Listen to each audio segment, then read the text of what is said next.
کی ہم بات کر رہے ہیں تو اب رفع حاجت پیشاب یا پیخانے کو جانے کی کچھ مسائل بھی ہم دیکھ لیتے ہیں، کچھ باتیں، تاکہ وہاں بھی طہارت کرنا ہے تو طہارت کن چیزوں سے ٹوٹتی ہے اور پھر اس کو کیسے کیا جاتا ہے۔ میں دونوں باتیں رہوں جیسے میں نے وضو کی بات کی تو وضو ٹوٹنے کے بعد کب ٹوٹتے ہیں، تو رفع حاجت سب سے ایک عام چیز ہے، پیشاب پیخانے کو جانا سب سے بنیادی وجہ ہے ہمارے وضو کے ٹوٹنے کی۔ پھر میں غسل کا جب مسئلہ لوں گا تو پھر غسل کب ٹوٹتا ہے اور پھر اس کا طریقہ، اور وضو کب ٹوٹتا ہے اور پھر اس کا طریقہ، وہ انشاءاللہ ایک کے بعد ایک آتا جائیں گا۔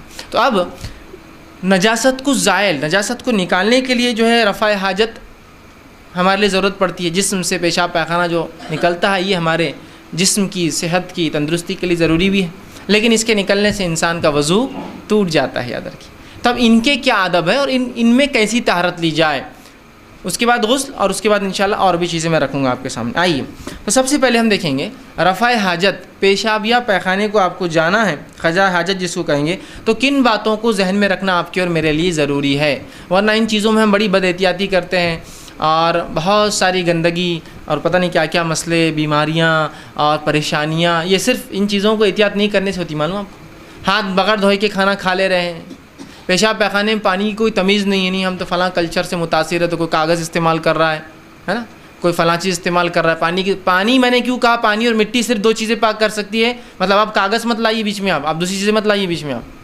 اصل یہی بنیاد ہے۔ لیکن ہم بھائی فلاں کلچر سے متاثر ہے تو ہمارے لیے تو پانی کی ضرورت ہی نہیں ہے، ہم پانی کو بچانے کو آپ کو ضرورت نہیں ہے۔ اللہ جس نے اس دنیا کو بنایا اس نے کسی حکمت کے ساتھ ہی یہ تمام احکامات ہم کو اور آپ کو دیے، ٹھیک ہے۔ تو ہمیں ان چیزوں کی فکر کرنے کی زیادہ ضرورت نہیں جو اللہ کا ذمہ ہے، ہم وہ فکر کریں اپنے اعمال کی جو ہمارا ذمہ ہے، ٹھیک۔ تو بہرحال تو اس چیز کو وہ کرے، تو کیا چیزیں ہمارے ذہن میں ہوں جب رفع حاجت کے لیے جائے، جب بیٹھے اور جب نکلے۔ تین حصوں میں بات رکھوں گا آپ کے سامنے۔ جاتے وقت کی کیا احتیاط ذہن میں ہوں گی، بیٹھتے وقت کیا احتیاطیں ذہن میں ہوں گی، واپس آتے وقت کیا احتیاطیں ذہن میں ہوں گی۔ کچھ باتیں ہو سکتی ہے ایسا لگے کہ یار یہ تو تھوڑی بے شرمی ہے، بے شرمی نہیں ہے، یہ علم ہے اور یہ ضرورت ہے، یہ واجبات کی بات ہو رہی ہے، ٹھیک ہے۔ بہرحال چلیے آئیے، تو سب سے پہلی چیز کہ انسان جب رفع حاجت کو جائے، پیشاب یا پیخانے کے لیے جائے، تو انسانی نظروں سے دور جائے۔ نبی اکرم صلی اللہ علیہ وسلم کے تعلق سے روایت میں آتا جب آپ رفع حاجت کو جاتے تو بہت دور جاتے کہ ہم میں سے کوئی بھی آپ کو دیکھ نہیں پاتا۔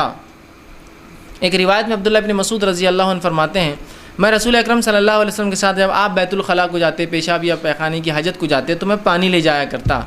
میں آپ صلی اللہ علیہ وسلم کے ساتھ بہت دور جاتا، ایک مقام کے بعد رسول اللہ مجھ سے پانی لے کے میری نظروں سے بھی دور چلے جاتے، مطلب دونوں انسانی نظروں سے دور، اور پھر رسول اللہ اس شخص چونکہ وہ ساتھ چلتے آپ وسلم کے حفاظت کے لیے، دیکھنے کے لیے، پانی دینے کے لیے، پھر آپ وسلم اس سے اور دور چلے جاتے، اتنے دور کہ ہم انہیں دیکھ نہیں پاتے۔ ایک مرتبہ رسول اکرم صلی اللہ علیہ وسلم رفع حاجت کے لیے گئے، جیسا کہ آپ کی عادت اور سنت تھی، بہت دور نظروں سے چلے گئے، بڑی تیز آوازیں آنا شروع ہوئی، ہم سب گھبرا گئے کیا بات ہے، کچھ لوگ دوڑتے ہوئے یہاں آ گئے کہ بھائی کیا بات ہے رسول اللہ کہاں ہیں، آوازیں آ رہی بہت، اور ہم کو ڈر ہوا کہ دشمن نے حملہ نہ کر دیا ہو، کوئی مسئلہ نہ ہو، لیکن ہمت تو کسی کی بھی نہیں ہو رہی تھی کہ آگے بڑھے، چونکہ رسول اللہ نے آواز ہم کو نہیں دی کہ آؤ، اور ہم گھبراتے رہے۔ تھوڑی دیر بعد جب رکے تو رسول اللہ صلی اللہ علیہ وسلم آتے ہوئے دیکھے، ہم نے کہا اللہ کے رسول ہم تو بڑے گھبرا گئے تھے، کچھ آوازیں ہم نے سنی، ہم کو ڈر لگنے لگا کہ آپ کے ساتھ کچھ ہو نہ گیا ہو۔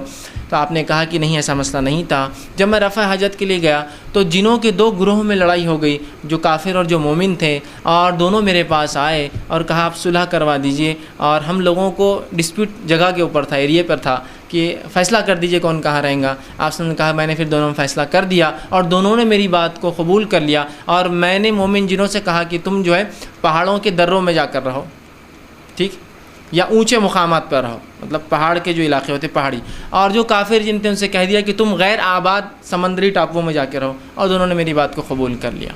بات سمجھ رہے؟ تو یہاں بھی راوی کیا کہتے ہیں، رسول اللہ بہت دور چلے گئے تھے، ہم دیکھ نہیں پا رہے تھے، ہمیں آوازیں، ہم ڈر رہے تھے، لیکن رسول اللہ پتہ تھا اتنے دور جاتے تھے ہو سکتا بھاگنے تک وہاں پہنچ بھی نہ سکیں، تو سوچا کہ انتظار کرنا زیادہ بہتر ہے۔ سمجھ رہے آپ؟ تو انسانی نظروں سے دور جانا ہے آپ کو، جب بھی آپ کو وہ کرنا ہے۔ یہ بات تب کے لیے لاگو ہوں گی جب آپ کھلے میں کر رہے ہیں، بند کے لیے لاگو نہیں، ورنہ بند اس میں بھی آپ دور کسی علاقے میں جائیں گے، وہاں ضرورت ہی نہیں، بند ہے۔ اور آج کل الحمدللہ ہم شہروں میں رہتے ہیں اور بند ہوتے ہیں، لیکن اگر آپ کو کبھی مجبوری آ جائے جنگل میں تو یاد رکھیے اس کے لیے ہوں گا، ورنہ آج ہم لوگوں کو دیکھتے ہیں سڑک سے آپ ہائی وے سے گاڑیاں چلا رہے ہیں اور لوگ انسانوں کی طرف منہ کر کے رفع حاجت کے لیے بیٹھے ہوئے۔ کم از کم اتنی حیا تو ہونا چاہیے کہ پیٹ کر لے آدمی، مجبور ہوتا ہے نا، مجبوری یہ سمجھو جانے تک چھوٹ جا رہا تھا تو وہیں بیٹھ گیا راستے پر، مطلب گاڑیاں جا رہی ہے اور اس ہائی وے کی طرف گاڑیوں کو دیکھتے دیکھتے رفع حاجت کے لیے کھڑا یا بیٹھا ہے۔ سمجھ رہا بات؟ تو کیسی مطلب گھنونی بات ہے، کتنی بے شرمی کی بات ہے. مطلب شرم و حیا کا تقاضا انسانیت بھولتی جا رہی ہے، اور پھر وہی جانور اور جس کو ہم کہیں گے اینیمل انسٹنکٹ اپنے اندر واپس جگا رہی ہے، جو جانوروں کی خصلت کہیں گے، ننگا ہونا، جسموں کو دکھانا. یہ آدم کی اولاد اور آدم کی اور انسانوں کی فطرت نہیں ننگا ہونا، یاد رکھیں. اس کا فطری تقاضا ہی نہیں یاد رکھیں. سمجھا؟ تو یہ بات یاد رکھیے. ورنہ بہت سے لوگوں کو دیکھا جاتا ہے چوراہوں پر بیچ میں کھڑے رہ کے بس شروع ہے، اور ہر کوئی دیکھ رہا آس پاس سے، اور لوگ اپنی نظریں بچا کے جا رہے ہیں، ان کو کوئی شرم نہیں آ رہی. سمجھ رہے آپ؟ چوراہوں پر نکڑوں پر کھڑے رہ کے طہارت ہو رہی ہے.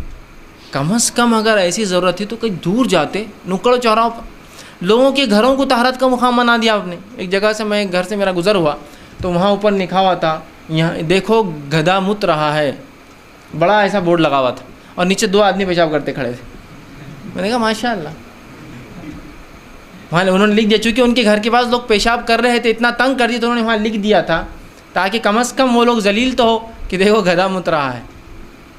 ٹھیک ہے، لیکن اس کے بعد بھی لوگوں کو شرم نہیں، کھڑے ہیں وہاں. سمجھ رہے ہیں؟ تو بہت احتیاط کیجیے. ٹھیک ہے، تو نظروں سے دور جانا، یا عام زبان میں کہوں گا اپنے گھروں میں تو دروازوں کا مکمل بند ہونا اس میں جا کے، تاکہ کوئی دیکھ نہ سکے، کوئی آ نہ جائے. ٹھیک. چلیے دوسری چیز کا لحاظ، اس حالت میں کوئی ایسی چیز ساتھ نہ رکھے جس پہ اللہ کا ذکر یا اللہ کا نام واضح لکھا ہو. جیسے کہ ایک روایت میں آتا، نبی اکرم صلی اللہ علیہ وسلم سے ایک انگوٹھی تھی جو کھلی باہر آپ پہنتے تھے، جسے محمد رسول اللہ لکھا تھا، جو مہر تھی آپ کی، اسٹیمپ تھا، جو بادشاہوں کو آپ خطوط لکھتے، لیٹرس لکھتے تو اس پر مارا جاتا، تو وہ آپ اتار دیا کرتے تھے. تو اس سے علماء لکھتے ہیں کہ ایسی کوئی چیز جو ظاہری اللہ کا نام یا ذکر ہو، جیسا آپ کے مصحف ہے، جیب میں قرآن ہے، آپ پڑھنے کے عادی ہے، تو وہ نہیں لے جا سکتے آپ. رہا معاملہ وہ قرآن جو الیکٹرانک فارم میں موبائل، آئی پاڈز یا دوسری چیزوں میں ہے، وہ الگ چیز ہے، اس کی حرمت قرآن جیسی نہیں ہے. لیکن جو مصحف ہوتا ہے، پیج وائز جو قرآن ہوتا ہے، اس کی بڑی حرمت ہے، اس کو تو نہیں لے جا سکتے. وہ الیکٹرانک فارم میں ہے، کہ تو اگر کوئی موبائل گر گیا اس میں قرآن ہے تو آپ یہ نہیں بولتے قرآن گرا، موبائل گرا. لیکن قرآن جو مصحف پیپر میں ہوتا ہے، بک بائنڈیڈ بک میں ہوتا ہے، اس کی بڑی حرمت ہے، یاد رکھیے. تو اس کو نہیں لے جا سکتے ہیں. یا کوئی بھی اس چیز پہ کھلا اللہ کا نام لکھا ہو، اور رسول اللہ جو پہنتے ہیں وہ مہر پہنتے تھے. اب خامخواہ لوگ آیت الکرسی لٹکا لیتے ہیں، اللہ کے نام کے کڑے ڈال لیتے ہیں، یہ ضرورت نہیں. تو تعویذات ہے، اور یہ یاد رکھیے شریعتاً درست نہیں، حرام ہے. بہرحال تو ایسا کوئی چیز اس پہ ذکر نہ لے جائے. تیسری چیز، بیت الخلاء میں داخل ہوتے وقت جو ہے اپنا الٹا پاؤں اندر ڈالے، پہلے دایاں پاؤں الٹا، لیفٹ لیگ ڈالے آپ پہلے، اور مسجد میں داخل ہوتے وقت سیدھا ڈالے. تو یہاں الٹا یاد رکھیے. بہت سے لوگ بس طہارت کو تو جانا ہے، کیا پرواہ کون سا پیر جا رہا ہے، بس جانا ہے.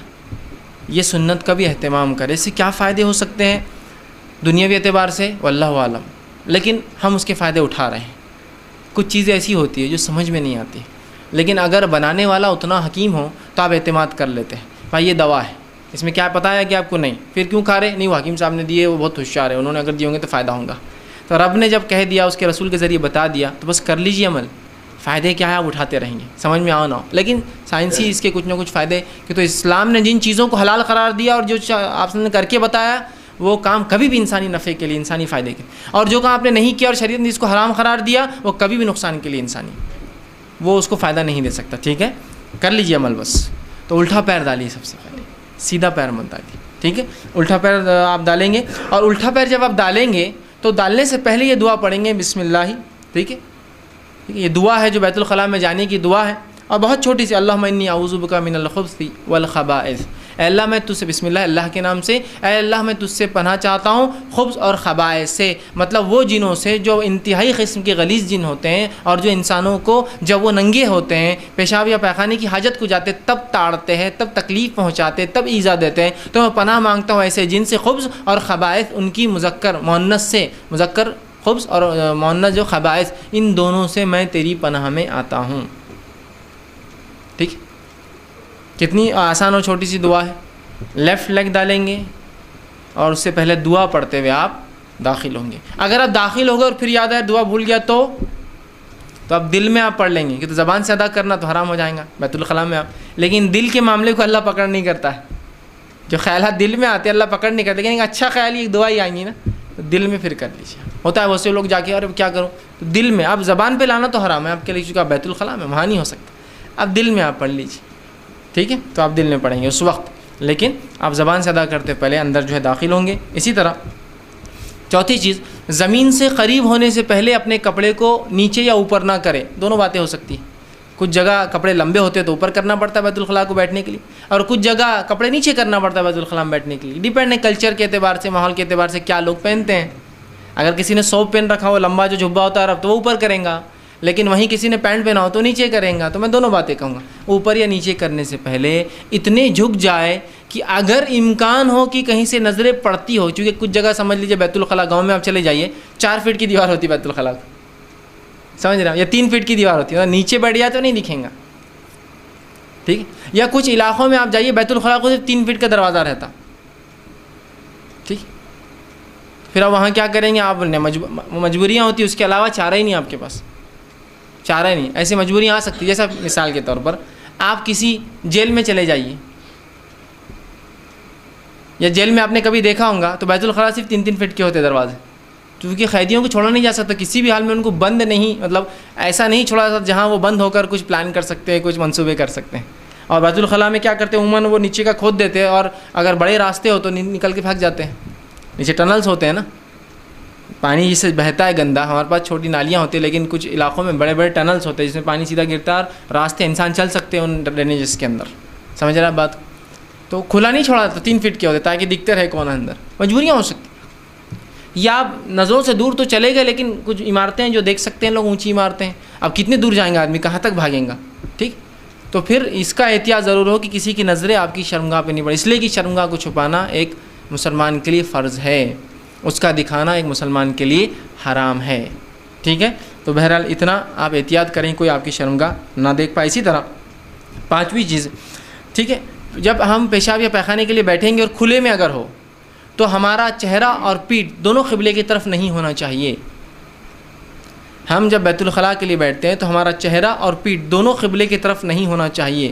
لیکن اگر بند ہے، جیسا آج کل ہمارے گھروں میں بند ہوتے ہیں، تو اس میں کوئی معنی نہیں، اس کا قبلہ اور اس کا کوئی جو ہے کوئی اہمیت نہیں. لیکن اگر کھلے میں ہیں، آپ اوپن اسپیس میں آپ جا رہے ہیں، تو تب آپ کو یہ بات کا دھیان رکھنا ہوگا کہ میرا چہرہ اور پیٹھ قبلے کی طرف نہ ہو. لیکن جب آپ بند میں ہیں، جیسا آج 4 دیواری ہمارے بیت الخلاء ہوتے ہیں، تو بند بیت الخلاء میں اس کا کوئی مسئلہ نہیں انشاءاللہ. لیکن کھلے اگر